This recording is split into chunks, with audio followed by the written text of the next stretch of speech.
Le 10 décembre dernier, dans la tradition catholique, on a célébré un événement empreint de mystère et de grâce. Il s'agissait de la translation de la Sainte Maison, celle de la Vierge Marie à Nazareth, lieu de l'Annonciation et de la vie cachée de la Sainte Famille.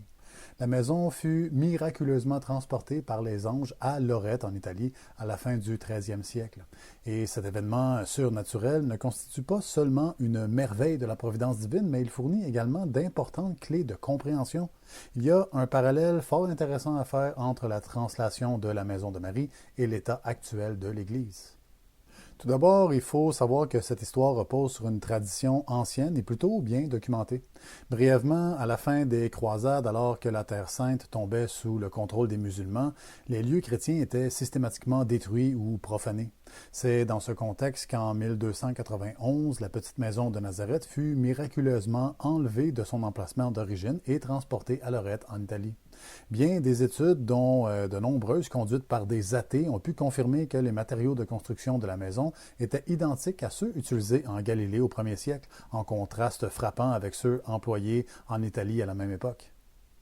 La plupart des récits de cette translation s'accordent à dire que le but de cette intervention divine était de protéger un trésor unique, la demeure où la Vierge avait dit son fiat, permettant l'incarnation du Verbe, c'est-à-dire du Sauveur.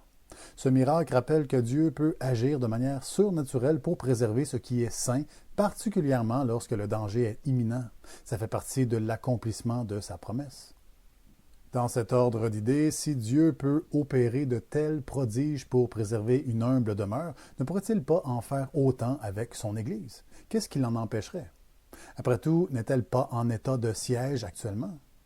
Ainsi, tout comme la maison de Marie fut transportée pour échapper à la destruction des hérétiques musulmans, l'Église elle-même, aujourd'hui confrontée aux sectes lucifériennes maçonniques, pourrait bien être temporairement mise à l'abri dans le but de préserver le dépôt de la foi et accomplir la fameuse promesse « Les portes de l'enfer ne prévaudront point contre elle ». Comme catholiques, nous croyons fermement en cette promesse, mais il convient toujours de se souvenir que les moyens dont Dieu se sert dépassent généralement la compréhension humaine. Après tout, ce dernier verset n'explique pas comment l'Église doit être préservée de l'enfer. Dieu seul le sait. Dans Isaïe, au chapitre 55, le Seigneur exprime « Mes pensées ne sont pas vos pensées et vos voix ne sont pas mes voix ». Les pères de l'Église nous rappellent régulièrement dans leurs écrits qu'il ne faut jamais restreindre le Seigneur au seul raisonnement de l'esprit des hommes. Dans son traité contre les hérésies, saint Irénée écrivait « Dieu, par sa sagesse infinie, dirige l'histoire vers la restauration de toutes choses, même si ses voies semblent mystérieuses à nos yeux. » Par ailleurs, le chapitre 12 de l'Apocalypse, dans lequel on parle de la femme qui fuit au désert pour échapper au dragon, pour beaucoup de théologiens reconnus et de pères, représente l'Église au temps des persécutions. La femme est nourrie au désert par Dieu, symbole de la protection divine qui garantit la continuité de l'Église, même lorsque ses structures visibles sont menacées, tout comme la maison de Lorette. La sainte habitation, simple et modeste, reflète l'humilité de la Vierge Marie et l'esprit évangélique à son plus authentique. Elle symbolise également le petit reste fidèle mentionné dans l'Écriture et les prophéties mariales dans l'ensemble. Ce groupe de croyants qui conservent la foi intacte face à l'apostasie et aux dérives de ce monde en dégénérescence. Voyez, la maison de Marie fut transportée loin du danger, dans le silence, dans la retraite, loin des intérêts du monde. C'est bien l'état d'esprit que recherche tout catholique qui se respecte, tout enfant qui se dévoue au cœur immaculé de Marie. En ces temps de crise, il est tout à fait légitime de se demander où donc est passée l'Église, surtout avec tout ce qui sort maintenant du Vatican. Serait-elle éclipsée, comme le disait Notre-Dame de la Salette? Les anges ont-ils procédé à une sorte de translation de l'Église, figurée régulièrement par Marie? Et dans ce cas de figure, où se trouve-t-elle actuellement? Malgré tout, même exilée au désert, nous savons qu'elle reste vivante, porteuse de la présence du Christ. Ce mystère reflète une vérité fondamentale. Ce n'est pas la grandeur visible ou la reconnaissance humaine qui définit l'Église, mais bien la fidélité au dépôt de la foi et à la mission reçue du Christ. Avant son ascension, Jésus nous a dit « Allez donc, enseigner toutes les nations, les baptisant au nom du Père et du Fils et du Saint-Esprit. » Ainsi, le mandat de l'Église est d'enseigner et de convertir. Si les pasteurs de la Rome actuelle n'enseignent plus la doctrine évangélique, ne guident plus les fidèles dans une voie de pureté, de sanctification véritable, n'encouragent plus les brebis à délaisser ce monde pervers, à combattre farouchement tout péché et tout ce qui condamne à la géhenne éternelle, c'est très simple à comprendre. Ce n'est pas l'Église catholique. Et si ce n'est plus l'Église, c'est qu'elle est envahie par l'ennemi et remplacée par une espèce de contrefaçon luciférienne. On reconnaît aux fruits. Maintenant, dans les prophéties mariales, on met beaucoup d'emphase sur un temps de purification nécessaire avant une restauration glorieuse, à l'image d'ailleurs de la passion de notre Seigneur Jésus-Christ. À la Salette, Notre-Dame avertit que Rome perdra la foi et deviendra le siège de l'Antichrist.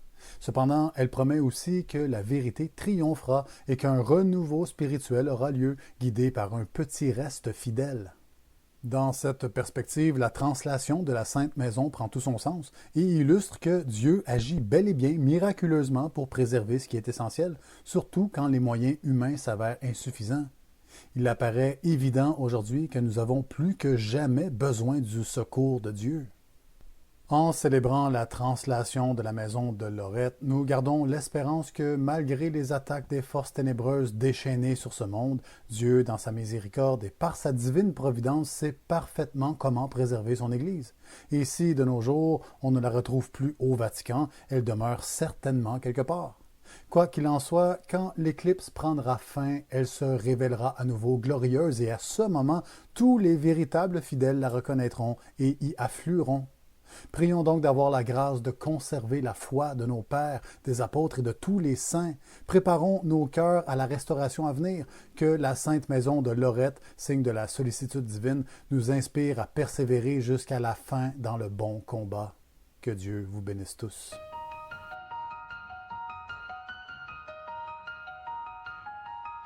Depuis ce concile, un voile est tombé. Le temple est profané par des mains impies. Sous des mots de paix, le poison dissimulé. Les fils de Judas, la chair ont trahi. La franc-maçonnerie serpente en silence, enroulée autour des colonnes du sanctuaire. Ses griffes s'enfoncent dans l'innocence et l'Église saigne sous leur guerre. Les sombres rampent sur le trône sacré. La lumière trahit dans la nuit enfermée.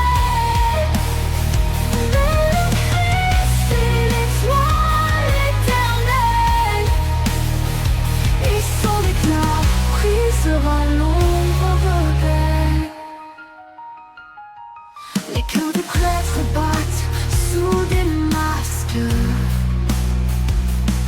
Des âmes éteintes s'agenouillent en silence et brûlent l'encens pour les idoles sans grâce. Pendant que Rome pleure son innocence, le ciel se couvre d'un cri sans écho. Mais même si l'ombre enchaîne nos pieds, le cœur du Christ reste invincible et beau, et la vérité vivra à jamais.